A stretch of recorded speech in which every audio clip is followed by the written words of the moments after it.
Hi guys, welcome back to our channel. So నిన్నటి episode already అందరు చూసిరు. But ఇక్కడ పొద్దున్న ఓటింగ్ రిజల్ట్స్ అనేవి చాలా మారినాయి. అంటే టాప్ 3 పొజిషన్స్ మారినాయి.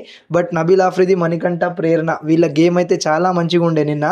బట్ ఇక్కడ నబీల్కి చాలా ఫుటేజ్ దొరికింది గేమ్ పరంగా చూసుకున్నట్లయితే. సో నబీల్ ఫస్ట్ పొజిషన్లో ఉన్నాడు. ఈ 4th day first voting results Monday, Tuesday, Wednesday, Thursday కాబట్టి 4th day morning voting results. Nabeel Afridi first పొజిషన్లో ఉన్నాడు. సెకండ్ పొజిషన్లో చూసుకున్నట్లయితే ప్రేరణ ఉంది. థర్డ్ పొజిషన్లో చూసుకున్నట్లయితే మణికంఠ ఉన్నాడు. 4th పొజిషన్లో చూసుకున్నట్లయితే ఆదిత్య అమన్న ఉన్నాడు. 5th పొజిషన్లో చూసుకున్నట్లయితే పృథ్వీరాజ్ ఉన్నాడు. ఇంకా లాస్ట్ అండ్ ఫైనల్ ప్లేస్లో చూసుకున్నట్లయితే సోనియా అక్క ఉంది. చూద్దాం మళ్ళీ ఈ వీక్ ఎవరిని ఎలిమినేట్ చేస్తాడు బిగ్ బాస్ని. ఆడియన్స్ ఓట్ పైన ఎలిమినేట్ చేస్తారా, లేకపోతే వాళ్ళకి నచ్చినట్టు ఎలిమినేట్ చేస్తారా అనే దాని గురించి చూడాలి. సో అందరం చూద్దాం. మళ్ళీ మీకు ఏ కంటెస్టెంట్ జెన్యూన్ అనిపిస్తుండు అనేది కామెంట్ సెక్షన్లో కామెంట్ చేయండి. ఇంకా మన ఛానల్ని సబ్స్క్రైబ్ చేయకపోతే ఇలాంటి కంటెంట్, ఇంకా Bigg Boss updates, eliminations, voting అన్ని కథలు మన ఛానల్ ఉంటాయి కాబట్టి ఛానల్ని సబ్స్క్రైబ్ చేసుకొని బెల్ ఐకాన్ని క్లిక్ చేయడం మాత్రం మర్చిపోకండి. Tata, bye bye.